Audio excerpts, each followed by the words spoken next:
जो भी बच्चा क्वालिफाई करता है सीएस, सबसे पहली बात तो ये होती है कि वो बिना लॉ को पढ़े क्वालिफाई नहीं कर सकता।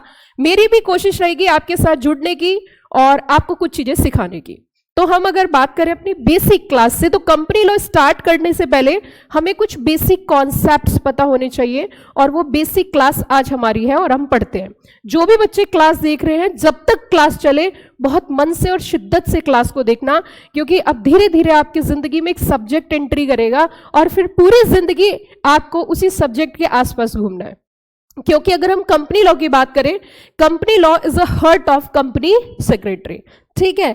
और धीरे धीरे से मजे से पढ़ेंगे, ऐसे नहीं कि एकदम सिंसियर होकर हम कंपनी सेक्रेटरी बहुत सिंसियर, नहीं नहीं, धीरे धीरे से मेरी जिंदगी में आना। तो ये सब्जेक्ट धीरे धीरे से आपके यहाँ पे एंट्री करेगा और आएगा तो फिर कभी जाएगा नहीं। ये ध्यान रखना कि जिंदगी में कभी कोई आए न रब्बा और आए तो कभी जाए न रब्बा। इट मीन्स अब आप सीएस ज्वाइन कर चुके हो। If you have worth to start CS, you have worth to finish CS. अब छोड़ना नहीं है भाई, चाहे कुछ भी हो जाए। तो देखिए, सबसे पहली चीज, आपके जो पेपर का नाम है वो है कंपनी लॉ एंड प्रैक्टिस, और शॉर्ट में से सीएलपी बोल देते हैं। क्या बोल देते हैं? सीएलपी। लेकिन अभी हम फुल फ्लेजेस नाम लेंगे, कंपनी लॉ एंड प्रैक्टिस। तो जीरो बेसिक से स्टार्ट करते हुए पहले ये देखते हैं कि हमें जो एग्जाम क्वालिफाई करना है, मतलब आप सबको जो एग्जाम क्वालिफाई करना है वो क्वालिफाई करना है आईसीएसआई का। किसका एग्जाम क्वालिफाई करना है? एग्जाम लेगी कौन? आईसीएसआई। रिजल्ट देगी कौन? आईसीएसआई। डिग्री किससे छीननी है? देती नहीं है डिग्री, छीन के लानी है किससे? आईसीएसआई। तो इसीलिए हमारा सबसे पहला थीम होगा, हम इंस्टीट्यूट के हिसाब से ही अपने आप को लेके चलेंगे। पहला पॉइंट, क्या कहती है इंस्टीट्यूट? जब ये सब्जेक्ट इंट्रोड्यूस किया तो उन्होंने क्या बोला? अब एक एक शब्द को इलाबोरेट करते हुए इंस्टीट्यूट ने कहा टू इम्पार्ट एक्सपर्ट नॉलेज। शब्द पे ध्यान देना। वैसे यहां पे क्या बोला गया? To impart expert knowledge. क्या बोला इन्होंने? Expert knowledge. इट मीन्स, एक बात फिर से वहीं से शुरुआत करते हैं कि इस पेपर के अंदर आपकी एक्सपर्टाइजेशन होनी चाहिए। जब मैं आपको जेआईजीएल पढ़ाऊंगी तो उसमें भी थीम बताऊंगी कि सब्जेक्ट का थीम क्या है, सब्जेक्ट का ऑब्जेक्टिव क्या है। तो यहां पे कंपनी लॉ का ऑब्जेक्टिव क्या है, जल्दी से बता दीजिए? To impart expert knowledge. तो इस शब्द पे हमारी पूरी फोकस रहेगा, कोशिश रहेगी कि हम अपने फील्ड में क्या बन सके, एक्सपर्ट, कोशिश रहेगी। अब एक्सपर्ट नॉलेज किस चीज की? इन्होंने कहा various provision of companies act, और उसके बाद कोमा है, इट्स शेड्यूल्स। नंबर 2 क्या वर्ड यूज किया? Schedules. Number 3 rules. Number 4 notification. Number 5 circular. Number 6 secretarial practice. Number 7 case laws and number 8 secretarial standard. अगले 60 मिनट तक मुझे यही समझाना है, क्योंकि हमें एक एक वर्ड की इंटरप्रिटेशन करनी है, एक एक शब्द का मीनिंग समझना है। तो इन्होंने एक्सपर्ट नॉलेज खाली कंपनी एक्ट की बात नहीं करी, इन्होंने उसके साथ साथ कंपनी एक्ट के साथ शेड्यूल्स, कंपनी एक्ट के साथ rules, notifications, circulars, including secretarial practice, case laws and secretarial standards. Are you got the point everybody? अब सुनिए मेरी बात, जब हम आगे अपने सिलेबस में पढ़ेंगे तो कहीं पर भी शब्द आएगा नोटिफिकेशन, कहीं पर शब्द आएगा सर्कुलर, कहीं पर शब्द आएगा क्लैरिफिकेशन या शेड्यूल्स। तो इन तमाम शब्दों का मीनिंग हम बेसिक क्लास में क्लियर करेंगे और इससे आगे बढ़ेंगे। कंपनी लॉ की शुरुआत बाद में होगी, पहले बेसिक कॉन्सेप्ट्स क्लियर होंगे। तो अब हम यहाँ पे ये तो समझेंगे ही, लेकिन एक बार अपने पेपर को देख लेते हैं। हमारा टोटल जो वेटेज है, जो टोटल मार्क्स हैं, वो as you know very well 100 marks का है, और इसको 2 भाग में डिवाइड किया है, इसको 2 पार्ट्स में डिवाइड किया है। फर्स्ट पार्ट आपका 60 मार्क्स का है और सेकेंड पार्ट आपका 40 मार्क्स का है। फर्स्ट पार्ट के अंदर आपको कंपनी लॉ के कुछ प्रिंसिपल सिखाए जाएंगे, सिद्धांत सिखाए जाएंगे, जो आज की क्लास में आपको क्लियर हो जाएगा। और सेकंड पार्ट में कंपनी का एडमिनिस्ट्रेशन सिखाया जाएगा कि कंपनी को चलाया कैसे जाएगा।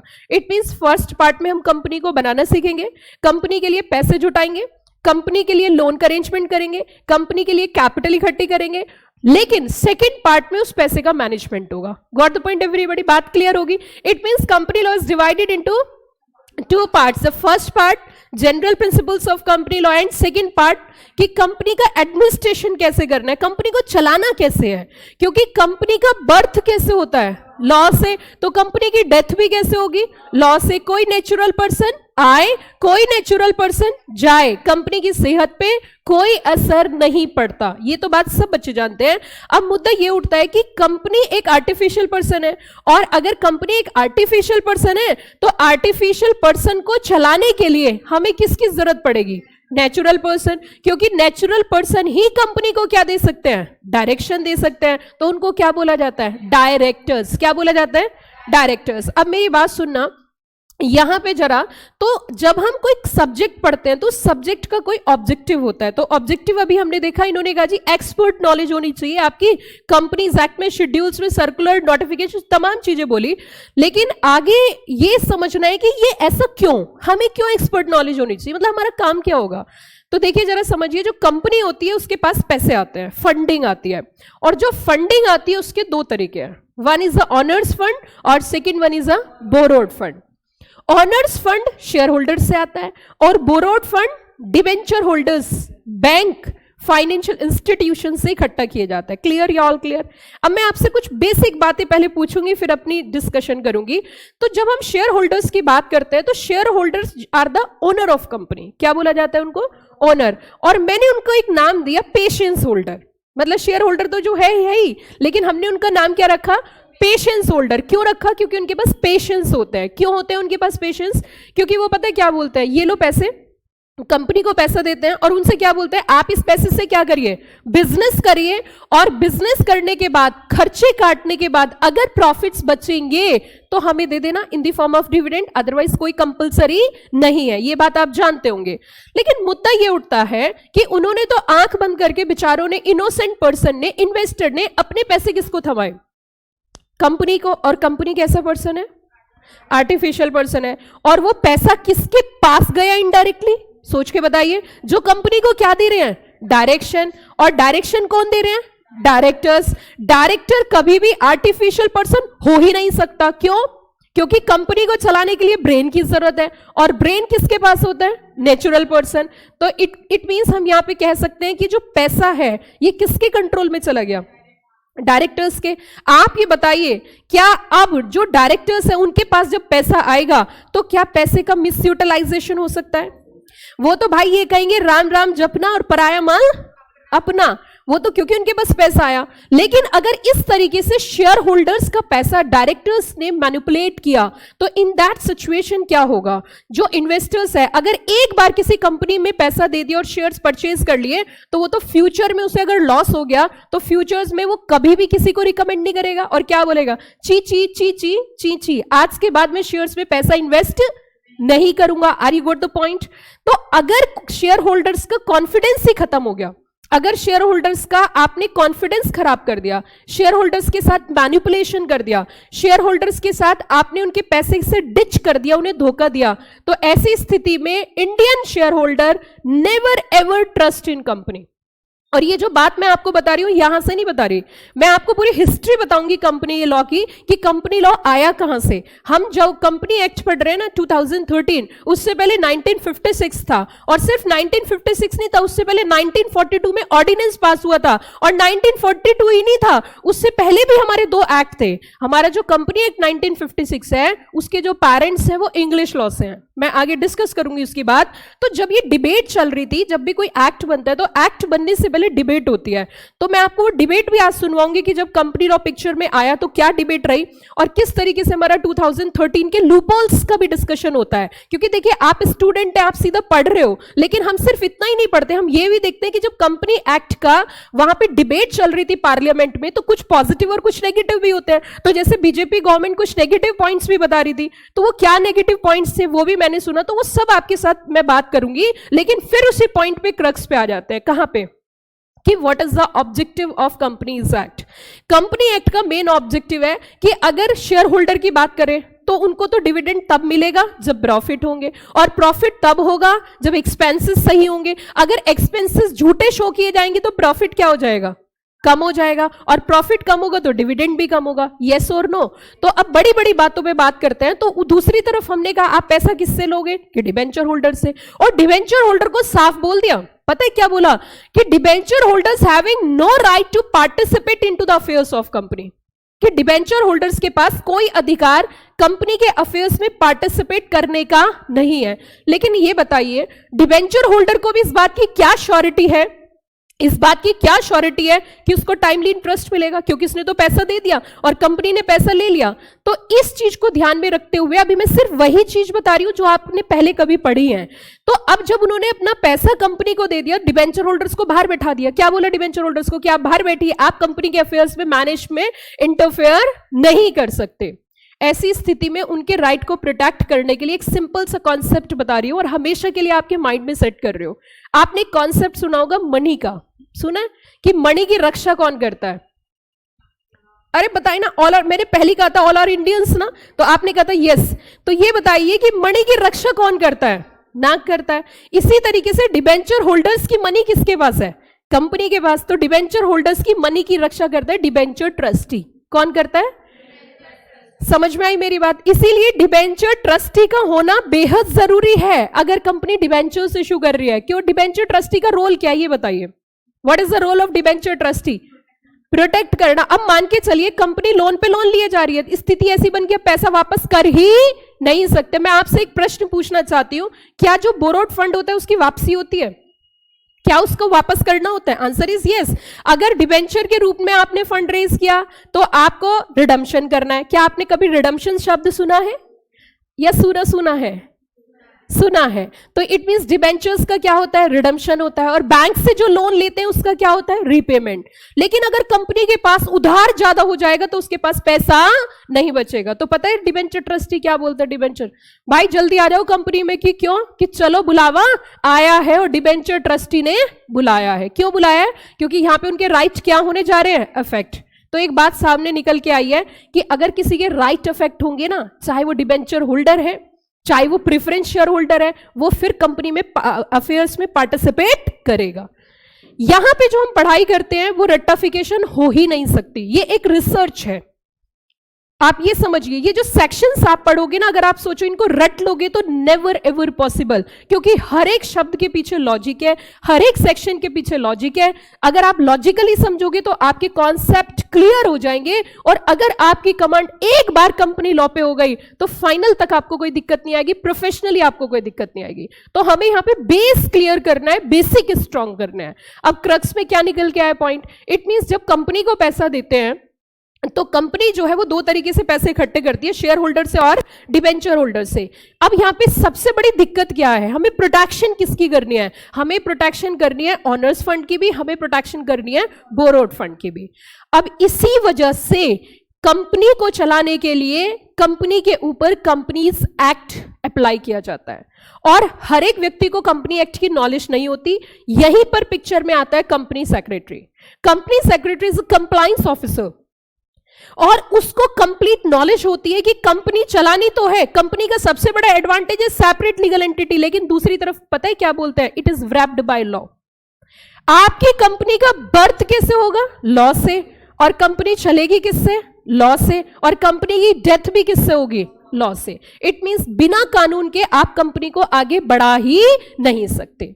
सो the sole objective, the main objective of company act to protect the interest of investor. क्या बोला मैंने जरा बताना?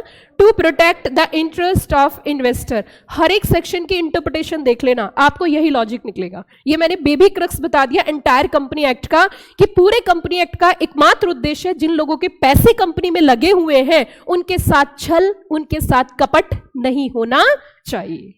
अब ये थी हमारी वार्मिंग अप एक्सरसाइज। अब हम धीरे धीरे स्टेप बाय स्टेप आगे बढ़ेंगे और जब हम स्टेप बाय स्टेप आगे बढ़ेंगे तो यहां पे ऑब्जेक्टिव देखिए। अब आगे चलते हैं।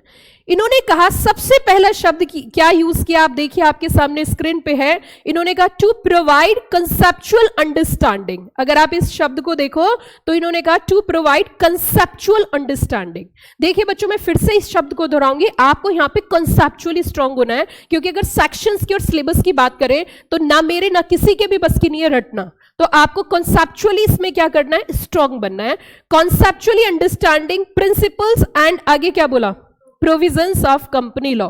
अब मैं यहां पे दो शब्द बोल गई और आपको पता भी नहीं चला।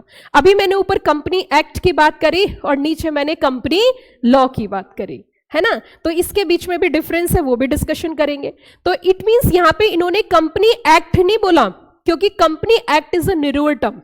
फिर से सुनिए, company act is a narrower term and company law is a broader term. अब मेरी बात सुनो, अगर हमारा सिलेबस कंपनी एक्ट होता, अगर हमारा सिलेबस कंपनी एक्ट होता तो सिर्फ हमें एक्ट पढ़ना था, लेकिन हमारा सिलेबस कंपनी एक्ट भाई और बहनों नहीं है। हमारे सिलेबस का नाम देख लीजिए क्या है, company law and it's practice.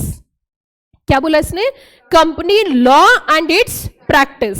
It means अगर हम बात करें company law and it's practice की, तो हमें सिर्फ कंपनी एक्ट तक सीमित नहीं रहना।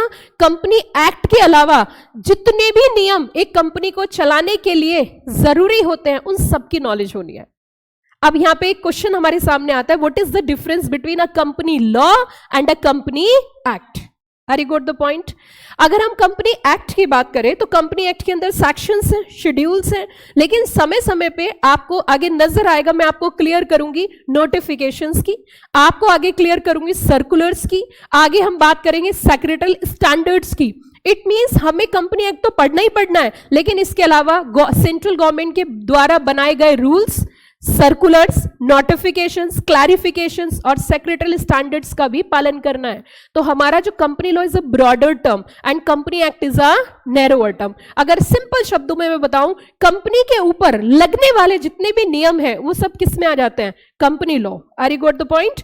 और कंपनी एक्ट तो हमारे स्टैट्यूट्स है जो कि पार्लियामेंट के द्वारा पारित हुआ, और वो तो हमें पढ़ना ही पढ़ना है, लेकिन इसके अलावा कुछ एक्स्ट्रा चीजें भी हमें पढ़नी पड़ेंगी। इसीलिए आपको पता होगा कि जब आपकी इंस्टीट्यूट आपको बुक देती है, और इंस्टीट्यूट का ये मानना है कि जो भी अमेंडमेंट्स होती हैं वो 6 मंथ के अंदर अंदर आपका जो भी अटेम्प्ट होता है उसके ऊपर लागू होती है। और अमेंडमेंट तभी होती है, ये तो है नहीं हर बार एक्ट में चेंज हो रहा है, पार्लियामेंट बार बार सेक्शन चेंज हो रही है। Is it possible, not possible. लेकिन हाँ, रूल्स में चेंज हो सकता है, कोई नया नोटिफिकेशन आ सकता है, कोई नया क्लैरिफिकेशन आ सकता है। तो इसीलिए यहां पे समझने वाली बात ये होती है कि हमारा जो सिलेबस है वो कंपनी एक्ट नहीं है, हमारा सिलेबस जो है वो है company law and it's practice. क्या है बच्चों, company law and it's practice. Clear या ऑल क्लियर। अगर सर्दी लगे तो बंद कर लेना, अगर गर्मी लगे तो फैन चला लेना, फैन के अलावा भी जरूरत हो तो एसी चला लेना, 1 से काम न चले 2 चला लेना, 2 से काम न चले 4 चला लेना, है ना। लेकिन कंफर्ट जोन में रहना। अब हम आगे चलते हैं बच्चों। तो इट मींस एक बार जरा मुझे बता दीजिए कि आपको कंपनी एक्ट पढ़ना है या कंपनी लॉ पढ़ना है। ठीक है। और इसीलिए अमेंडमेंट्स होती है, क्योंकि समय समय पे हमारे यहाँ पे बहुत सारे नोटिफिकेशन, सर्कुलर्स, क्लैरिफिकेशंस आते हैं। अभी तो जब मैं ये शब्द बोल रही हूँ तो आपको घबराहट हो रही है, मैम ये क्या क्या वर्ड्स हैं। थोड़ी देर बाद, ये लाइव वाले बच्चे सुनिए ध्यान से, थोड़ी देर बाद आपको इनमें बड़ा अच्छा लगेगा कि अच्छा इसका मीनिंग ये होता है। तो चलिए धीरे धीरे स्टेप बाय स्टेप आगे चलते हैं। आगे देखिए, आगे इंस्टीट्यूट ने क्या कहा, to equip the students with working knowledge. मतलब यहां पे इंस्टीट्यूट का ऑब्जेक्टिव है कि आपको इक्विप करनी है क्या, working knowledge about what, management and administration of companies. अब कंपनी के मैनेजमेंट की बात करिए और एडमिनिस्ट्रेशन की, इसीलिए आपको जो पार्ट बी है ना 40 मार्क्स का, उसमें यही सब सिखाया जाएगा। लेवल ऑफ नॉलेज कैसा होना चाहिए, वर्किंग नॉलेज। इट मींस जब कॉर्पोरेट में आप जाओगे as a company secretary appoint होंगे तो आपको वर्किंग नॉलेज होनी चाहिए। What I mean by the working knowledge, अगर कंपनी में डायरेक्टर अपॉइंट होना है तो कैसे करना है, अगर कोई डायरेक्टर रिजाइन करेगा तो उसका रिजिग्नेशन प्रोसेस क्या है, अगर कोई डायरेक्टर जो है वैकेट हो गया, निकाला गया, तो उसका प्रोसेस क्या है, अगर एक डायरेक्टर अपॉइंट किया जा रहा है तो उसकी क्वालिफिकेशंस क्या है, अगर कंपनी लोन रेज कर रही है तो कैसे करेगी, उसका प्रोसीजर क्या है। इट मींस कंपनी को चलाने के लिए जो भी कंप्लायंसेस है उनकी आपको अप टू मार्क नॉलेज होनी चाहिए। इंडिया के अंदर सबसे ज्यादा अगर कंपनी लॉ में नॉलेज की बात होती है तो वो एक ही प्रोफेशनल है, that is the company secretary. अब हम धीरे धीरे आगे बढ़ेंगे और हमारे टॉपिक का नाम क्या है जरा देखना, clarity of basic terms zero to hero. क्या बोला मैंने, clarity of basic terms zero to hero. और अगर हम डेफिनेशन की बात करें कंपनी लॉ की, कंपनी की डेफिनेशन पता है कितने बच्चों को पता है, जरा हाथ उठाना, कुछ आपसे भी तो पूछ लूं थोड़ा थोड़ा सा। कंपनी की डेफिनेशन, मैं तो ये मान रही हूं कि आप CSEET पास करके आओ, सच्ची में ही पास किया है, मुच्ची में पास किया है, देखो सच्ची डेफिनेशन कंपनी की। यस बिल्कुल। और आज आप जब क्लास के बाद जाओगे ना, मैं फिर से वही बात बोल रही हूँ कि हमें कुछ इस तरीके की चीजें बोलना जिससे घमंड शो करे, ऐसी चीजें हमें नहीं बोलनी चाहिए। हमें बस अपने काम पे ध्यान देना चाहिए। आज के बाद जब आप कंपनी की डेफिनेशन बताओगे ना, तो आप 40 मिनट किसी को समझा सकते हो, लेकिन कब? क्लास के बाद। तो हम यहाँ पे बात करेंगे और विद सेक्शन। देखिए, हमारी जो कंपनी की डेफिनेशन है वो सेक्शन 2 में है, क्योंकि जितनी भी डेफिनेशंस होती हैं वो सेक्शन 2 में होती है। पर क्यों होती है वो हम थोड़ी देर बाद समझेंगे। अभी सिर्फ ये कि कंपनी की जो डेफिनेशन है वो सेक्शन 2 में है और क्लॉज 20 में है। क्लॉज किस में है? 20। और इसको याद करने की बेहतरीन टेक्निक है 0 to hero तो 2 0। It means company is defined section 2 clause number 20। कैसे याद करेंगे? 0 to hero तो 2 0। क्लियर या ऑल क्लियर? तो इट मींस यहां पे भी हम क्या बनने जा रहे हैं? 0 to hero। और 0 to hero हम तभी बन सकते हैं जब हमें क्लैरिटी हो किसकी? बेसिक टर्म्स की। जब तक हमें बेसिक टर्म्स नहीं पता, मैं आपको डॉक्ट्रिन्स नहीं पढ़ा सकती। इंडोर मैनेजमेंट, कंस्ट्रक्टिव नोटिस, सारा सिलेबस है, लेकिन सिलेबस पे मैं आ ही नहीं सकती जब तक मैं आपके साथ कंफर्टेबल ना हो जाऊं। मैं कोई भी प्रोविजन पढ़ाऊंगी, उसमें कोई टर्म यूज करूंगी, आपको वो पता ही नहीं होगा। आप शब्द तभी तो लिख सकते हो जब आपको अल्फाबेट पता हो, A B C D, उन्हें तो जोड़ सकते हो, लेकिन अल्फाबेट नहीं पता तो आप टर्म्स को कनेक्ट नहीं कर सकते। क्लियर या ऑल क्लियर? अब आगे चलते हैं। अब हम थोड़ा सा आगे बढ़ेंगे और मैं यहां आज की क्लास में आपको बेयर एक्ट भी बताऊंगी, सारी चीजें करेंगे, लेकिन स्टेप बाय स्टेप, बस पेशेंस रखना है। तो सबसे पहले हम बात करेंगे, ये बताइए what do you mean by the companies act? Companies act किसे बोलते हैं? तो कंपनीज एक्ट का मतलब इन्होंने कहा, सबसे पहले कोई भी एक्ट बनता है तो उसका एक प्रिस्क्राइब प्रोसीजर होता है। सबसे पहले होता है बिल, और बिल की जाती है ड्राफ्टिंग। और ड्राफ्टिंग हमेशा एक कमेटी का गठन किया जाता है सरकार के द्वारा, वो कमेटी का गठन होता है। कमेटी का काम होता है बिल को ड्राफ्ट करना, और बिल ड्राफ्ट करने के बाद कमेंट्स के लिए और पास होने के लिए पार्लियामेंट के पास जाती है। पार्लियामेंट के 2 हाउसेस होते हैं, बोथ हाउसेस में पास होता है। पास होने के बाद प्रेसिडेंट के पास जाते हैं, और प्रेसिडेंट अपनी एसेंट देते हैं in the form of signature. When the president gives their assent in the form of signature, that bill is convert into the act on the same year. जिस ईयर में consent दी, मतलब जिस साल उन्होंने साइन करे, that bill is convert into the act. वो bill किस में कन्वर्ट हो जाता है? एक्ट में। अब हमारे सामने 3 क्वेश्चन यहां से पुट होंगे। क्वेश्चन नंबर 1, क्या जिस साल एक्ट बनता है उसी साल से लागू हो जाता है? जैसे मान के चलिए, फॉर एग्जाम्पल हमारा कंपनीज एक्ट 2013 की बात करते हैं, उसके नाम ऐड हुआ 2013। इट मींस जिस ईयर में प्रेसिडेंट साइन करते हैं और बिल एक्ट में कन्वर्ट होता है, तो उसके नाम के अंत में 2013 आ जाता है। 2013 क्यों आया? क्योंकि 2013 में प्रेसिडेंट ने साइन किए। अगर किसी एक्ट में 2016 में थे तो 2016। इट मींस ये जो ईयर होता है ना, ये ईयर क्यों आता है? इस ईयर में प्रेसिडेंट ने अपने क्या किए? एसेंट दी in the form of signature, और that bill is convert into act. तो वो जो ईयर होता है वो वाला ईयर ऐड होता है जितने भी एक्ट आप देखते हो। मेरा आपसे दूसरा क्वेश्चन ये है, क्या जिस दिन एक्ट पिक्चर में आ गया उसी दिन से अप्लाई हो जाता है? तो फिर क्या किया जाता है? कैसे टाइम कैसे दिया जाएगा बताइए? थोड़ा थोड़ा ऐसी, बस आपका मैं मोरल डाउन नहीं कर रही। पहली बात तो मैं आपको व्हाइट बोर्ड समझ रही हूँ और मुझे बस उस पर लिखना है, और मैं यही चाहती हूं कि आप प्लेन बोर्ड हो और उस पर लिखा जाए। तो बताइए, क्या सेम डे से अप्लाई हो जाता है? तो कैसे लागू होता है? मतलब स्पेसिफिक टाइम कैसे? फिर भी थोड़ा सा बताइए। नोटिफिकेशन इशू किया जाता है गवर्नमेंट की तरफ से, और ऐसा जरूरी नहीं है कि सारे सेक्शन पिक्चर में आ जाए। जैसे कि मैं हिस्ट्री की बात करूं, अगर कंपनीज एक्ट की हिस्ट्री की बात करें, only 95 sections comes into the picture, क्योंकि अगर सारे सेक्शन एक साथ लागू कर दिए जाएंगे तो it's a drastic change in the field of corporates and it's an impossible task to manage the entire laws at same time. Handle करना मुश्किल हो जाता है। तो in initial stage only 95 sections comes into the picture, and if you are concerning about the further sections, 2016 में भी कुछ section ऐसे थे जो 2016 से लागू हुए थे। क्या कोई बच्चा बता सकता है कौन से सेक्शन थे वो? 2016 से जो लागू हुए थे। वेरी गुड, किसने बोला ये? परफेक्ट, एकदम।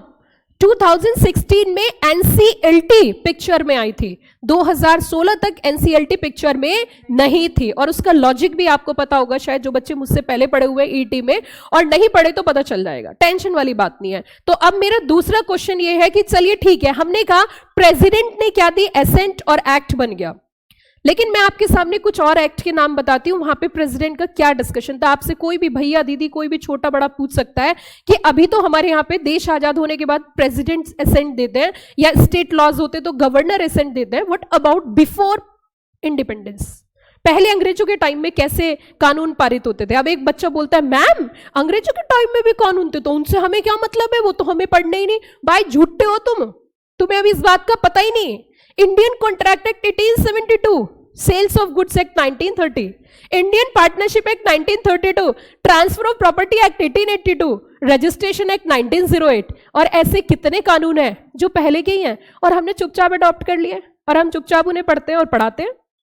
तो इसका मतलब ऐसा कुछ भी नहीं है कि कानून सिर्फ वही हमें पढ़ने जो देश आजाद होने के बाद आए हैं। ऐसे बहुत सारे कानून हैं जो हमारे देश आजाद होने से पहले हैं। अब आप ऐसे ही बोल रहे हो, किसी को मान के चलिए अपने से छोटे को समझा रहे हो, या आप सीएस क्वालिफाई हो गए, आपके अंडर में कोई ट्रेनी काम कर रहा है, उन्होंने ऐसे क्वेश्चन पुट कर लिया कि सर मैम ये बताइए, जैसे कंपनी एक्ट 2013 की हम बात कर रहे हैं, तो उसमें तो एसेंट हमारे प्रेसिडेंट ने दी, लेकिन जो पहले अंग्रेजों के टाइम के कानून थे वहां क्या कल्चर था? तो मैं बताती हूँ आपको, वहां पे कॉन्सेप्ट था आईएलसी का, इंपीरियल लेजिस्लेटिव काउंसिल, और गवर्नर रूल हुआ करता था। क्या बताया मैंने? गवर्नर रूल था और इंपीरियल लेजिस्लेटिव काउंसिल हुआ करती थी। उस समय गवर्नर के द्वारा रूल पारित किए जाते थे। और ऐसी क्या मजबूरी है कि आज की डेट तक हमें पुराने कानून अडॉप्ट करने पड़े? ऐसी क्या मजबूरी है कि आज भी हम पुराने एक्ट पढ़ते आ रहे हैं? कॉन्ट्रैक्ट एक्ट आपके सामने, मैंने कितने सारे एग्जाम्पल अभी बताए, ज्यादा इसलिए नहीं बता रही, आपको कॉन्फिडेंस खराब हो जाएगा। मेरा तो काम पढ़ाने का, तो मुझे तो सब याद है, लेकिन आपको ऐसा लगेगा और इतने सारे एक्ट, क्या रीजन है, क्या दिक्कत है हमारे देश में? भाई कानून छोड़ो तो तुम, कानून छोड़ो तो तुम, ड्रेस भी नहीं कॉपी कर रखी हमने, तो ड्रेस नहीं छोड़ी आज तक। कानून तो बहुत दूर की बात है, हमने ड्रेस नहीं छोड़ी। आपको पता होगा, आप सीएस प्रोफेशनल में आओगे तो आपको वहां पे कुछ ड्राफ्टिंग का एक पेपर है, आर्ट ऑफ एडवोकेसी, उसमें कुछ चीजें बताई जाती है ड्रेस कोड के बारे में। तो आज तक हमारी जो ड्रेस कोड है प्रोफेशनल्स का, एडवोकेट्स का, जो केस को रिप्रेजेंट करते हैं, जानते हो आप कैसे कलर का? टेम्परेचर देखिए दिल्ली के अंदर कैसा हो जाता है in the month of June, काले रंग को देखने का मन नहीं करता, काला कोट पहन के उससे कहते दूर हो जाए भाई गर्मी लग रही है। लेकिन हमने वो अभी तक अडॉप्ट किया क्योंकि वो भी हमारा फॉरेन कल्चर ही है और हम एज इट इज अडॉप्ट करते आ रहे हैं। तो कानून तो भूल ही जाइए। आगे हम बात करते हैं, तो कंपनीज एक्ट तक पहुंचे। कंपनीज एक्ट में मैंने क्या बताया, कंपनीज एक्ट कैसे बना? पार्लियामेंट ने क्या किया, बिल को पास किया, and that bill is convert into act. तो जब भी कभी कोई एक्ट पारित किया जाता है तो ऐसा जरूरी नहीं कि उसी दिन से लागू हो। तो लागू करने का प्रोविजन क्या होता है, इफेक्टिव करने का प्रोविजन क्या होता है? थ्रू द, क्या बोला मैंने जरा बताना, through the notification. Each and every concept is interconnected, हर एक कॉन्सेप्ट आपस में क्या होगा, इंटरकनेक्टेड। तो बताइए कैसे इशू किया जाता है? Through the notification. क्या बोला मैंने, फिर से बताइए, थ्रू द नोटिफिकेशन। गवर्नमेंट की तरफ से नोटिफिकेशन आता है और उस नोटिफिकेशन के अंदर लिखा रहता है कि ये सेक्शंस जो हैं इफेक्टिव हो चुके हैं, और फिर वो कॉर्पोरेट्स को समाज के ऊपर लागू कर दिए जाते हैं। अब हम मुद्दा ये उठता है, ma'am what do you mean by the notification? Like notification का मीनिंग क्या होता है, क्योंकि नोटिफिकेशन तो बहुत सारे पढ़ने हमें। तो notification means a notification published in the official gadget of and expression notified shall be construed accordingly. अगर सिंपल मीनिंग नोटिफिकेशन का देखें तो क्या मतलब होता है, अनाउंसमेंट। लेकिन ये अनाउंसमेंट कहां पे किया जाता है? ये अनाउंसमेंट किया जाता है ऑफिशियल गैजेट में। कहां पे किया जाता है जरा बताना, ऑफिशियल गैजेट। अब गैजेट का मीनिंग क्या होता है? लाइक हमने कहा कोई भी एक्ट पास होता है तो एक्ट को इफेक्टिव करने के लिए क्या इशू करना पड़ता है, notification. What do you mean by the notification? Announcement. Notification किसमें किया जाता है, official gazette. What do you mean by the official gadget? Official gazette किसे बोलते हैं? Anybody having any idea about the official gadget? राज्य पत्र। ये देखिए, gadget of India is a public journal and N authorised legal document of government of India, published weekly by department of ministry of housing urban affairs. अब मैं आपको यहाँ पे कुछ नोटिफिकेशंस दिखाऊंगी जो हमारे इंस्टीट्यूट के हैं, मतलब कंपनीज एक्ट में, हमारे जो कंपनी एक्ट है उसके अंदर कुछ नोटिफिकेशंस है, तो वो भी हम डिस्कस करते हैं 1 सेकंड के अंदर। लाइव वाले बच्चे अभी तक कोई प्रॉब्लम? जो बच्चे लाइव क्लास ले रहे हैं, anybody having any doubt right now? अगर किसी भी बच्चे को किसी पॉइंट पे कोई डाउट आ रहा है तो बीच में चैट बॉक्स में आप लिख सकते हो।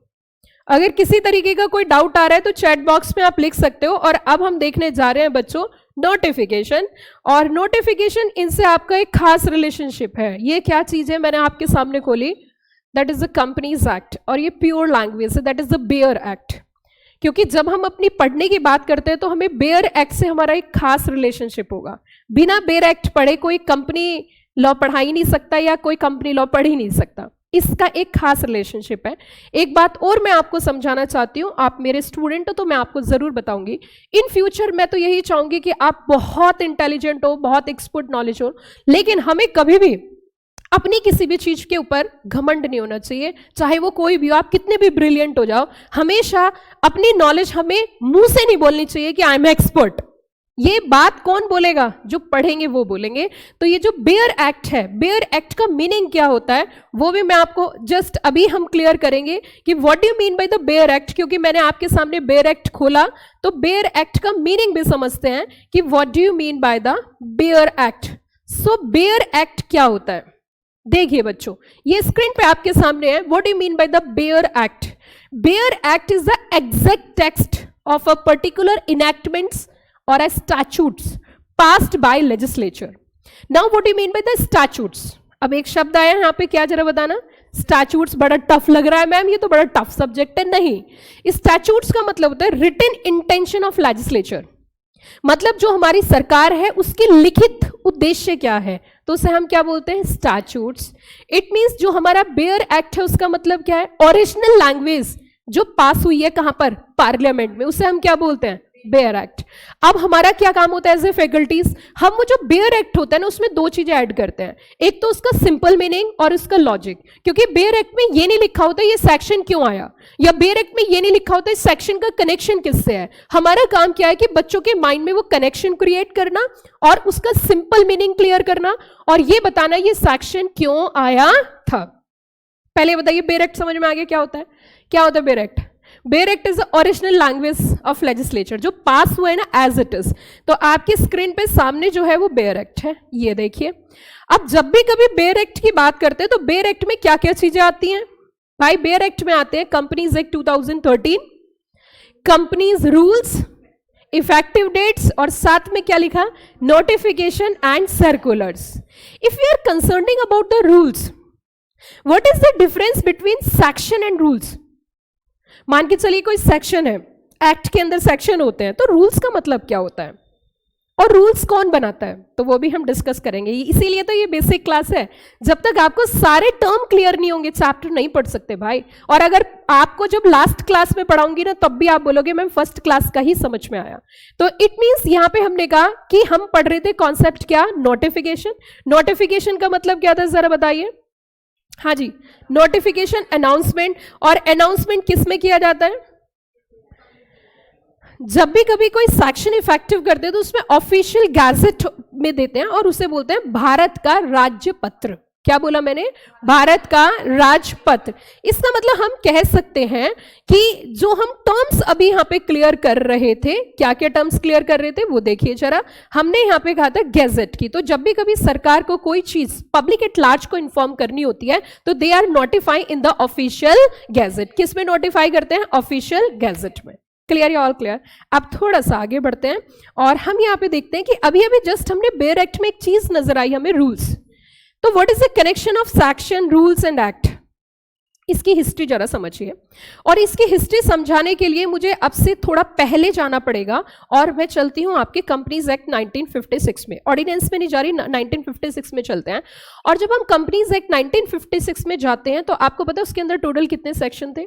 Anybody having any idea? क्योंकि देखिए अगर आज हम कंपनी एक्ट 2013 पढ़ रहे हैं ना तो आपको क्या लगता है पुराना एक्ट पूरे तरीके से चेंज हो गया? क्या फील करते हो आप कि सारा हट गया होगा? Answer is no. ओनली 16 और 14 कॉन्सेप्ट्स आर इंट्रोड्यूस। कुछ नए कॉन्सेप्ट थे 2013 के अंदर जो नए लेके आए थे। क्यों लेकर आए थे उसका भी लॉजिक है, तो वो भी मैं आपको बताऊंगी। लेकिन बिल्कुल ध्यान से सुनिए, अगर हम कंपनी एक्ट 1956 की बात करें तो उसके अंदर टोटल 620 सेक्शंस थे, 620 सेक्शन, 620 सेक्शंस आर देयर। और कंपनीज एक्ट कब बना था? In the year 1956। क्या कोई और कानून बता सकते हो जब हमारा देश आजाद हुआ तो कुछ कानून हमने आनन फानन में बनाए थे जो कि जरूरी थे, जैसे कि कंपनीज एक्ट 1956। लेकिन उससे भी ज्यादा जरूरी होता है जीवन चलाने के लिए रोटी, कपड़ा और मकान। इसके लिए हमारे देश के अंदर एक एक्ट पास किया गया था, that is the essential commodities act 1955। चीजों का लिंकअप होना जरूरी है, जब तक लिंकिंग नहीं बनाओगे ना मजा नहीं आएगा। इसेंशियल कमोडिटीज एक्ट 1955 में आया और कंपनीज एक्ट 1956 में आया। इसका मतलब यहां पे कंपनी तो भाई तब चलाएंगे जब खाने के लिए सामान होगा, इसेंशियल कमोडिटीज होंगे। अब ये इसेंशियल कमोडिटी का लॉजिक क्या था? इसेंशियल कमोडिटी का लॉजिक था बच्चों कि अब हमारे देश के अंदर अलग अलग प्रांत हैं, अलग अलग स्टेट है। किसी स्टेट में आपके गेहूं होते हैं तो किसी स्टेट में चावल होते हैं तो किसी स्टेट में आलू होते हैं। तो इन्होंने कहा सबसे पहले एक काम करते हैं, सारे जहां से अच्छा हिंदुस्तान हमारा, हम बुलबुले हैं इसके, ये गुलसिता हमारा। सबसे पहले हम इंडियन हैं तो हमें क्या करना होगा, जो इसेंशियल कमोडिटी होगी ना वो डिस्ट्रीब्यूट होगी all over India at a fair and a reasonable price. क्या वर्ड यूज किया मैंने? Eight a fair and a reasonable price. इसका मतलब ये नहीं कि अगर आप JNK में रहते हो तो आपको चीनी मिलेगी 200 रुपए किलो और दिल्ली में रहते हो तो चीनी मिलेगी 40 रुपए किलो। That's not possible. तो इन्होंने कहा essential commodities is to be distribute at all over India at a fair and क्या बोला? Reasonable price. फिर आया हमारा क्या? Companies act 1956। 1956 एक्ट आया, कोई दिक्कत नहीं, ठीक है, आगे बढ़े हम। लेकिन हमारे देश के अंदर एक बड़ा बदलाव आया था इन द ईयर 1991। क्या था जरा बता दीजिए। सभी बच्चे जानते हैं क्योंकि क्लास 6 से लेके और आज तक उसी के आगे पीछे घूम रहे हैं, और वो क्या थी? LPG, है ना। तो शॉर्ट में उसे क्या बोलते थे हम? LPG। LPG means what? Liberalisation, privatisation, globalisation. कब आई थी? 1991। एक्ट कब पास हुआ था? 1956। एक्ट कब पास हुआ था? 1956। प्राइवेटाइजेशन का मीनिंग क्या है? ये तो पढ़ के आए हो, आपकी मैम ने पढ़ाया होगा भाई। वहां पे उन्होंने कहा था कि अब हमें कुछ सेक्टर्स प्राइवेट पर्सन के लिए भी ओपन करने पड़ेंगे। ग्लोबलाइजेशन का मीनिंग वसुदेव कुटुंबकम, all over world is walking as a single family. Liberalisation, less compliances. अब सुनिए मेरी बात, एक तरफ हम क्या बोल रहे हैं? ग्लोबलाइजेशन, और एक तरफ हमारा एक्ट कब का है? 1950। क्या सिमिट्री बन पा रही होगी? क्योंकि अगर कोई भी बिजनेस के सेंस में ही तो आए थे ये LPG, और बिजनेस में सबसे अच्छा तरीका होता है कॉर्पोरेट्स में कंपनी फॉर्म, क्योंकि कंपनी की क्या होती है? Separate legal entity. तो सिमेट्री नहीं बन पा रही थी। तो बताइए सरकार ने क्या किया होगा? सोच के बताइए क्या किया गया होगा? एक्ट के अंदर अमेंडमेंट्स किए, एक नहीं, दो नहीं, तीन नहीं, चार नहीं, मल्टीपल अमेंडमेंट्स किए और एक्ट को छलनी कर दिया भाई साहब। इतने अमेंडमेंट्स किए। फिर कोशिश की गई 2004 में कि नया एक्ट लेके आते हैं, लेकिन वो पास नहीं हो पाया। अब आप सुनिए जरा, कंपनीज एक्ट 1956 के अंदर टोटल 620 सेक्शंस थे, सेक्शन ज्यादा थे, लेकिन कंपनी एक्ट 2013 के अंदर मात्र 470 सेक्शंस हैं। कितने हैं? 470 सेक्शन। लेकिन मोर देन 300 सेक्शंस के अंदर जो पावर दे रखी है वो सेंट्रल गवर्नमेंट को दे रखी है भाई और बहनों। कितने सेक्शंस के अंदर? मोर देन 300 सेक्शंस के अंदर पावर किसके पास है? सेंट्रल गवर्नमेंट के पास है। और सेंट्रल गवर्नमेंट को पावर किस तरीके से दी? पार्लियामेंट ने कहा हमने सेक्शन पास कर दिया है और उसमें लिख दिया as may be prescribed. As may be, एक बार और बोल दो, क्या बोला मैंने? As may be prescribed. What do mean by as may be prescribed? जहां भी कंपनीज एक्ट के अंदर आपको नजर आए as may be prescribed, clearly show है पावर किसके पास है? Central government. और सेंट्रल गवर्नमेंट बनाती है रूल्स। क्या बनाती है बच्चों? रूल्स। अब पढ़िए जरा रूल्स के बारे में। The central government may make by notification make rules for carrying out the provision of this act. तो सेंट्रल गवर्नमेंट अपने क्या बनाती है बच्चों, रूल्स बनाती है। तो ये जो आपको स्क्रीन पे नजर आए थे, ये देखिए कंपनीज रूल्स। तो एक तो कंपनीज एक्ट हो गया, दूसरा हमारे क्या हो गए, कंपनीज रूल्स, फिर इनकी अलग अलग effective date, next one is a notification and next one is a circular. अब मैं फिर वापस चल रही हूं, बताना जरूरी है हम कहां थे और कहां पहुंच गए। तो हमने यहां पे क्लैरिटी कही थी बेसिक टर्म्स की, जिसमें पहला टर्म हमने पढ़ा कंपनीज एक्ट, दूसरा टर्म हमने पढ़ा नोटिफिकेशन, तीसरा टर्म हमने पढ़ा ऑफिशियल गैजेट, फोर्थ टर्म हमने पढ़ा रूल्स। लेकिन बच्चों यहां तक हमारा सीमित नहीं है सिलेबस, क्योंकि भाई और बहनों आपको तो क्या बनना है, एक्सपर्ट बनना है, एक्सपर्ट। सोते सोते जागते जागते आपके कानों में मेरी आवाज गूंजती रहेगी, cook cook cook cook cook. है सुनिए, अब सुनिए, ध्यान दीजिए। नेक्स्ट आपको नजर आएगा क्या, शेड्यूल्स, क्योंकि इंस्टीट्यूट ने स्टार्टिंग में बोला है कि आपको सिर्फ कंपनी एक्ट की नॉलेज नहीं होनी, इन सब चीजों की होनी है। तो नेक्स्ट पॉइंट हमारे सामने क्या आया, शेड्यूल्स। मैम ये शेड्यूल्स क्या होता है, मैम थोड़ा सा बताओगे क्या, मैम बताइए ना ये शेड्यूल्स क्या होता है। तो जरा देखिए, जरा देखिए, जरा देखिए, सातों को सात मारूंगा, एक साथ मारूंगा, है जी, हाँ जी। ये देखिए टोटल कितने शेड्यूल्स हैं, 7 शेड्यूल्स हैं। मतलब कंपनीज एक्ट के साथ साथ हमें शेड्यूल्स भी पढ़ने हैं। ये तो है, लेकिन क्यों पढ़ने हैं, क्या लॉजिक है और शेड्यूल का मतलब क्या है। तो मैं आपको एक छोटा सा एग्जांपल देती हूँ और एग्जांपल से चीजों को कनेक्ट करती हूँ। आपने कभी जिंदगी में, हेलो दीदी, हाय, हाउ आर यू, कैसे, बढ़िया, हाँ बोलो, हाँ बढ़िया मैम, बढ़िया, बहुत अच्छी बात है। तो अब सुनिए, जरा ध्यान दीजिए, आप में से कितने ऐसे बच्चे हैं जिन्होंने घर में कभी बल्क में सामान आते हुए देखा है। बल्क में चॉकलेट तो आपने बहुत देखी होंगी, आइसक्रीम के डब्बे देखे होंगे, वो बहुत सारे आते हैं, लेकिन आपने बल्क में कभी चीनी आते हुए देखा है, शुगर नहीं देखा होगा। मैम चीनी तो हम मैम खाते नहीं। किसी बच्चे ने देखा है एक लाइक क्वांटिटी ज्यादा 50 kg शुगर आ गई हो, 70 kg शुगर नहीं देखी है। ओके आपने नहीं देखी, क्यों नहीं देखी, इसके पीछे लॉजिक है, क्योंकि आज की डेट में कोई बल्क में परचेज नहीं करता, लेकिन अभी भी ऐसे बहुत सारे लोग हैं जो बल्क में परचेज करते हैं।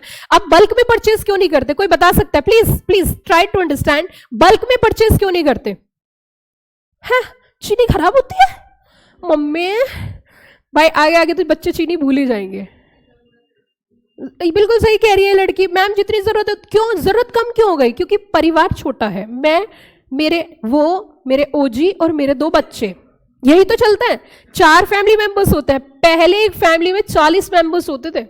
अब मान के चलिए आप 2 किलो चीनी ले आए, सुबह चाय बनी, चीनी खत्म, चीनी लेके आओ, तो वहां पे क्या होता होगा, कंसेप्ट है ना, उसके पीछे क्या था, तो वो बल्क में लाते थे, 60 kg 70 kg, एक महीने का राशन तो लेके आएंगे ना।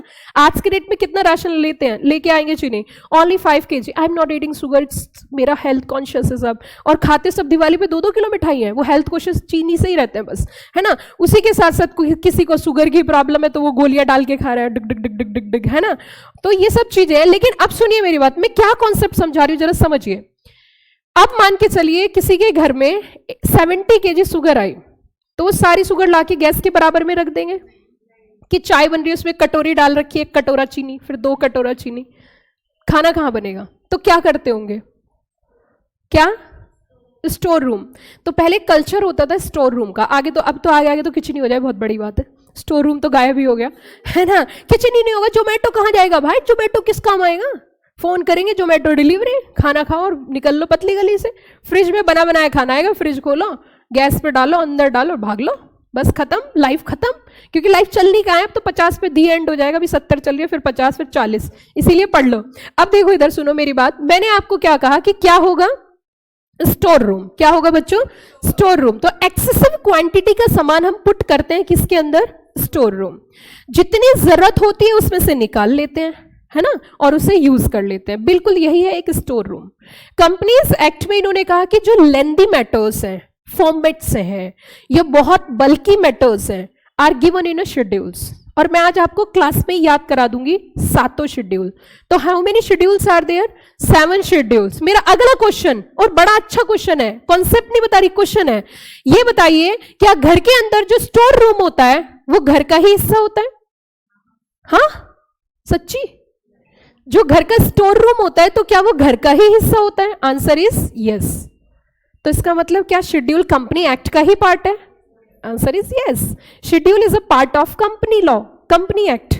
तो जो शेड्यूल्स है ना वो कंपनीज एक्ट के पार्ट है। अब मेरी बात सुनिए, टोटल कितने शेड्यूल्स हैं, कोई कोई बच्चा सीएस के एग्जीक्यूटिव को पार कर देता है पर उसे याद नहीं रहती कितनी शेड्यूल है और किसमें क्या है। अब सुनो जरा ध्यान से कॉन्सेप्चुअली, और आज की क्लास में ना पूरा कंपनी एक्ट आपके माइंड पे लिख दूंगी मैं, और मेरा वादा है कि आपको सारी चीजें टिप्स पे हो जाएंगी और उसके बाद you are able to understand the chapter number 1। Okay, अब सुनो मेरी बात, कितनी शेड्यूल बताई मैंने, सुनो ध्यान से। सबसे पहले कंपनी बनाएंगे, यस और नो। जब हमारी कंपनी बन जाएगी तो कुछ एसेट्स आई होंगी, तो उन एसेट्स में डेप्रिसिएशन होगा, यस और नो। डेप्रिसिएशन सुना है, चलो थैंक यू। डेप्रिसिएशन होगा, डेप्रिसिएशन के बाद अब हम हिसाब किताब बनाएंगे।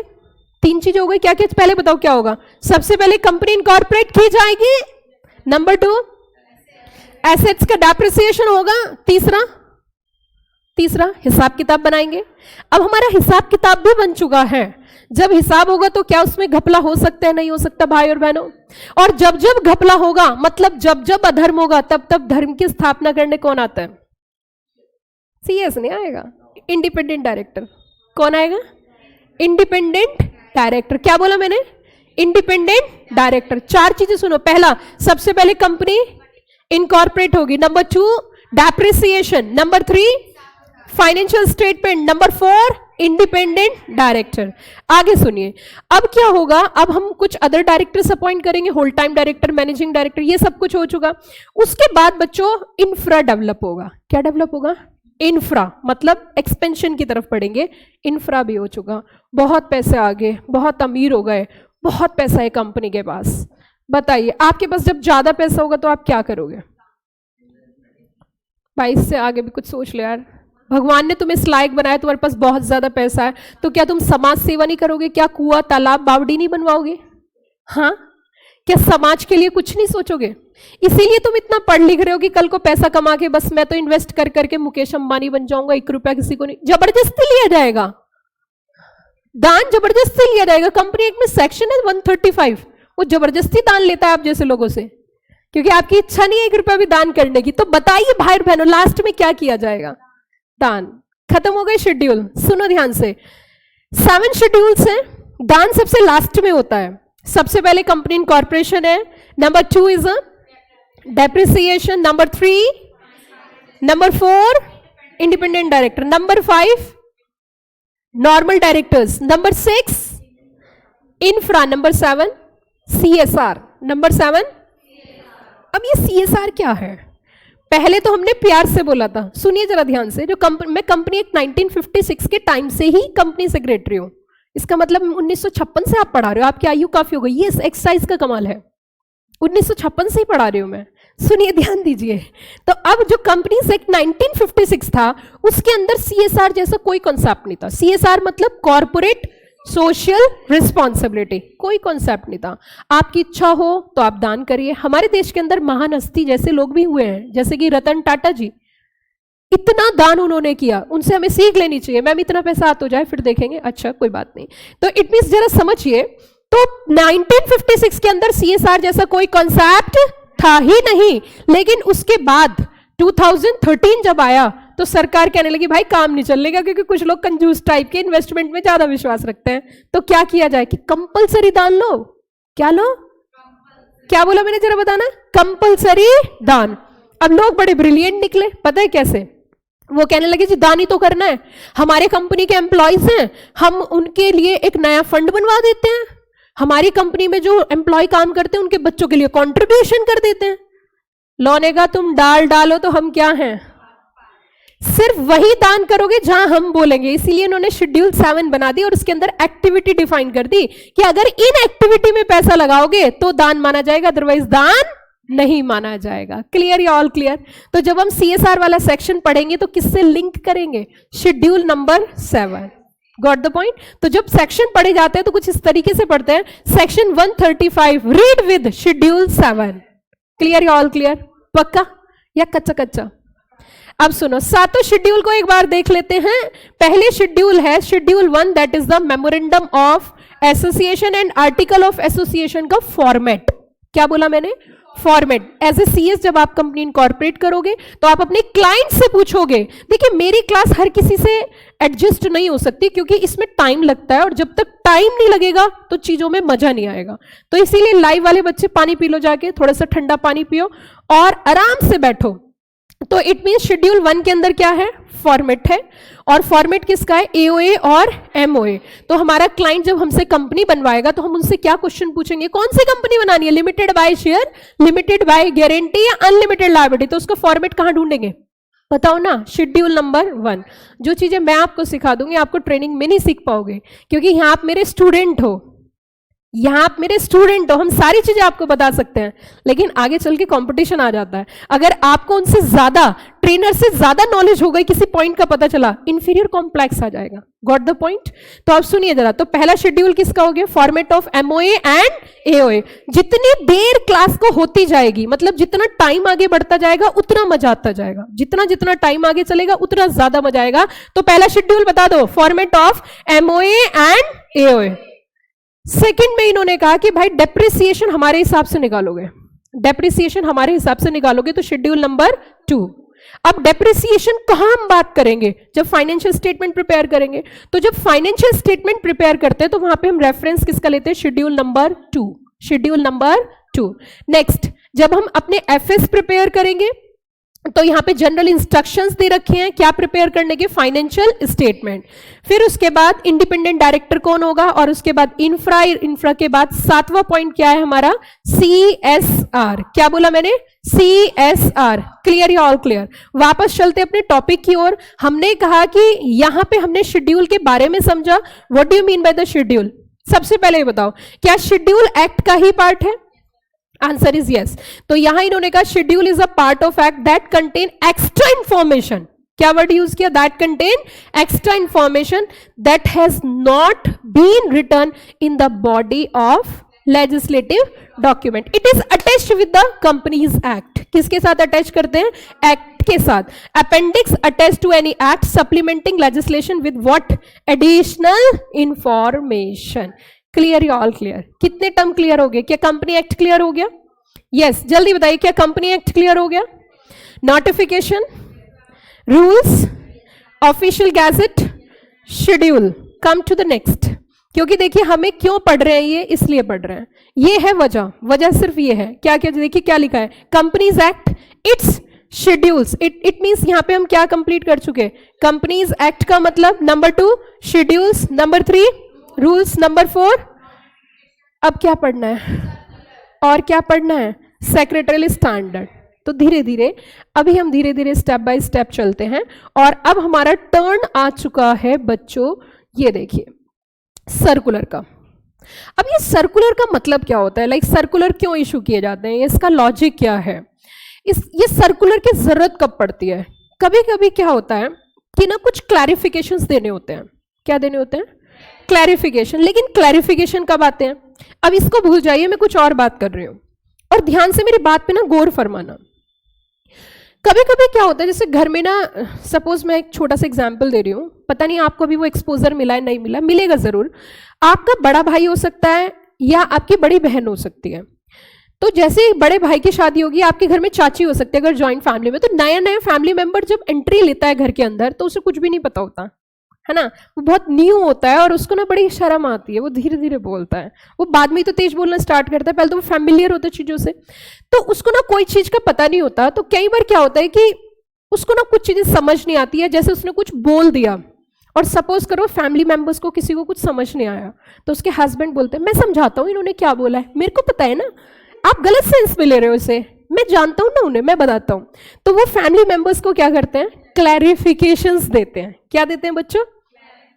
ब्रिलियंट बच्चे आज की डेट के। आज से 14 साल पहले जब मैं बच्चों को पढ़ाती थी तो मुझे ये सब चीजें बतानी पड़ती थी, लेकिन अब बताने की जरूरत नहीं, बच्चे ब्रिलियंट है, समझ गए। तो बताइए क्लैरिफिकेशन कब देने पड़ रहे हैं? जब किसी चीज पॉइंट पे कोई क्या हो गया है? कंफ्यूजन।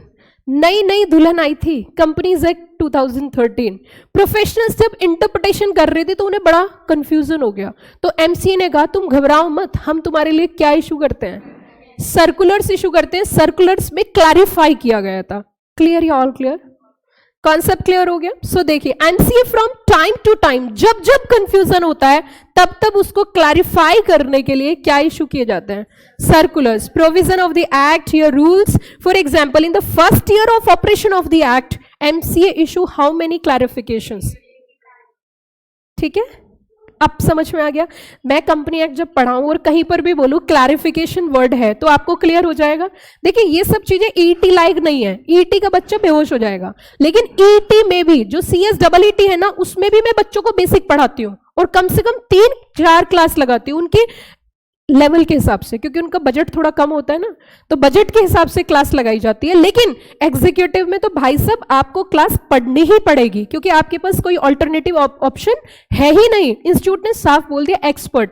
अगर तुमने इस सब्जेक्ट पे कमांड बना ली ना, फाइनल में आपको पता है कितने पेपर है? जितने भी पेपर है ना, उसमें लॉ ही लॉ है. अब कई कुछ बच्चे इस पॉइंट पे आके कंफ्यूज हो जाते हैं, मैम पहले सेकंड ग्रुप कर लेते हैं क्योंकि उसमें 3 पेपर है. 3 पेपर है, पहले ग्रुप 2 पढ़ लेते हैं फिर ग्रुप 1 पढ़ लेंगे. ये कुछ इस तरीके से है जैसे पूड़ियां बनती है ना, पहले पूड़ियां उतार लेते हैं फिर रोटी बना लेंगे. उल्टा है बिल्कुल. क्योंकि देखिए, अगर टैक्स जैसा पेपर इतना ही इंपॉर्टेंट होता तो ग्रुप 1 में होता, और टैक्स हमारे लिए इतना ही इंपॉर्टेंट होता तो फाइनल से क्यों हटता? फाइनल में टैक्स नहीं है आपके यहाँ. इंस्टीट्यूट चाहती है कि जिसका काम उसी को साजे और करे तो डंडा बाजे. हम किस चीज के एक्सपर्ट हैं? लॉ के एक्सपर्ट है, तो हमें कंपनी लॉ में ही अपनी एक्सपर्टाइजेशन दिखानी चाहिए. ऐसा नहीं है कि मैं अगर आपके सामने क्वालिफाइड सीएस हूं और खाली सीएस नहीं, इसके अलावा भी 2-4 चीजें हैं, तो मैंने कहीं टैक्स नहीं पढ़ा. मैंने भी टैक्स पढ़ा है, मैंने भी जीएसटी पढ़ी है, लेकिन मैं नहीं पढ़ा सकती. क्यों? क्योंकि मेरे पास पढ़ाने के लिए मेरे फील्ड में रिसर्च करना बहुत है. मेरे पास जो सब्जेक्ट उसमें ही मैं बहुत रिसर्च करके अपने बच्चों को कुछ अच्छा दे सकती हूँ. बच्चा कभी भी किसी इंस्टीट्यूट को इसलिए ज्वाइन नहीं करता कि वो सीएस है, वो इसलिए ज्वाइन करता है क्योंकि उसे उम्मीद है, उसे आशा है, उसे होप है कि शायद मुझे ये पढ़ाएंगे और मैं पास हो जाऊंगा. सपने होते हैं सबकी आंखों में. तो हमें अपनी जिम्मेदारी जो हम कर सकते हैं ना, बस वही लेना चाहिए. एक्स्ट्रा ऑर्डिनरी नहीं लेना चाहिए, क्योंकि वो पॉसिबिलिटी है ही नहीं. अब सुनिए, यहां पे अगर तुम्हारा ये बेस क्लियर हो गया ना, मैं लिख के दे रही हूं स्टैम्प पेपर पे, फाइनल में भी आपको कोई प्रॉब्लम नहीं आएगी. आपको ऐसा लगेगा सब कुछ पढ़ा हुआ है, क्योंकि जब तक यहां पे चीजें क्लियर नहीं है तो फाइनल का आपका बेस क्लियर नहीं हो सकता और पास भी नहीं हो सकता. अब आगे देखिए, सर्कुलर तक हमने क्लियर कर लिया, लेकिन मेरा क्वेश्चन ये कि सेक्रेटरियल स्टैंडर्ड्स क्या होते हैं? सेक्रेटरियल स्टैंडर्ड किसे बोला जाता है? ये सेक्रेटरियल स्टैंडर्ड है क्या और हमें क्यों पढ़ने हैं? क्या आपने अकाउंटिंग स्टैंडर्ड सुने हैं? अकाउंट्स पढ़ा था किसी जिंदगी में? ऐसा तो नहीं सीधा 10वीं फेल सीधा सीएस करें, 11वीं 12वीं माफ, ऐसा तो नहीं है. तो इट मीन्स आपने 12th क्लास में जब कैश फ्लो स्टेटमेंट प्रिपेयर किया होगा तो शायद आपने ये सुना होगा. सुना है? सुना है? सुना है. अच्छा, क्या होते हैं अकाउंटिंग स्टैंडर्ड्स? मैम अगर हमें इतना पता होता तो आपको फीस देके आपसे पढ़ते हैं? हम तो घर बैठ के पढ़ लेते. कोई बात नहीं, सुनिए बच्चों, मैं समझाती हूँ आपको. सबसे पहला क्वेश्चन ये है कि सेक्रेटरियल स्टैंडर्ड क्या होते हैं. दूसरा क्वेश्चन, हम तो कंपनी लॉ पढ़ने आए, हमें सेक्रेटरियल स्टैंडर्ड क्यों पढ़ाए जा रहे हैं, और एज ए सीएस हमें क्यों पढ़ने, हमारा क्या रिलेशनशिप है. तो देखिए, सेक्रेटरियल स्टैंडर्ड इन्होंने कहा, सेक्रेटरियल स्टैंडर्ड, तो सेक्रेटरियल तो छोड़ दीजिए, पहले स्टैंडर्ड का मतलब बताइए. मैं आपसे पढ़ाई की बात नहीं कर रही, मैं ऐसी एक शब्द मैंने पूछा कि एक शब्द होता है standard. What do you mean by the standard? Level. Very good. और बताइए क्या करोगे भाई इतनी एनर्जी सेव करके? स्टैंडर्ड का मीनिंग बताओ. गुड़ी आप बताओ. हाँ, ये बताइए बच्चे. मैम मेरे पीछे को, अरे नहीं, मैं तो पूछ रही हूं. आप बताइए बेटा, स्टैंडर्ड सुना है ये शब्द स्टैंडर्ड? और उसको तो बड़ा हाई स्टैंडर्ड है और इसको तो बड़ा लो स्टैंडर्ड है ना, सड़ी सी शक्ल बना लो स्टैंडर्ड है, हाई स्टैंडर्ड है. What do you mean by the standard? एक पोजीशन, एक लेवल, एक पैटर्न, यस और नो.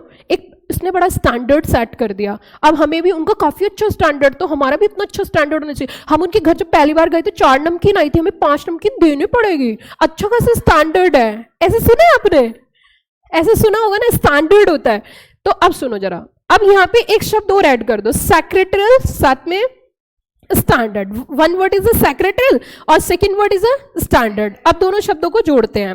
सेक्रेटरियल शब्द आया सेक्रेटरी से, एंड अगर सेक्रेटरी की बात करें तो ये पर्सनल सेक्रेटरी नहीं भाई, दिमाग से गलत फहमी निकाल देना, दिल दुख जाता है, ऐसा मन करते दिल फाड़ के बाहर रख दे. कोई भी शब्द बोलते ना, कौन सा कोर्स कर रहे हो?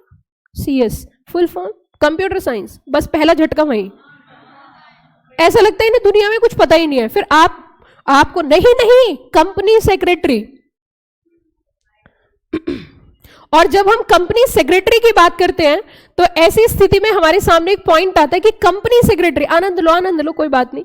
जब हम कंपनी सेक्रेटरी की बात करते हैं बच्चों, तो हमारे मन में एक क्वेश्चन चलता है कि ये सेक्रेटरी की बात कर रहे हैं, इसका मतलब सेक्रेटरी मतलब पर्सनल सेक्रेटरी। तो आप बोलते हैं नहीं नहीं कंपनी सेक्रेटरी। क्या बोलते हैं हम कि नहीं नहीं कंपनी सेक्रेटरी। फिर हम उसे क्लैरिफाई करने की कोशिश करते हैं और हम बोलते हैं भाई हम कंपनी सेक्रेटरी है। फिर पूछा जाता है कौन से कॉलेज से, कॉलेज कौन सा है? तो आपका क्वेश्चन होता है, अब रेपुटेशन की धज्जे उड़ने वाली है कि हमारा तो कोई कॉलेज ही नहीं है। फिर वो कहते हैं ये कौन सा कोर्स है, हमने तो कभी सुना ही नहीं। जैसे वो तो बस इंटेलिजेंट है, उनसे ज्यादा नॉलेज किसी को है ही नहीं और पता कुछ नहीं होगा।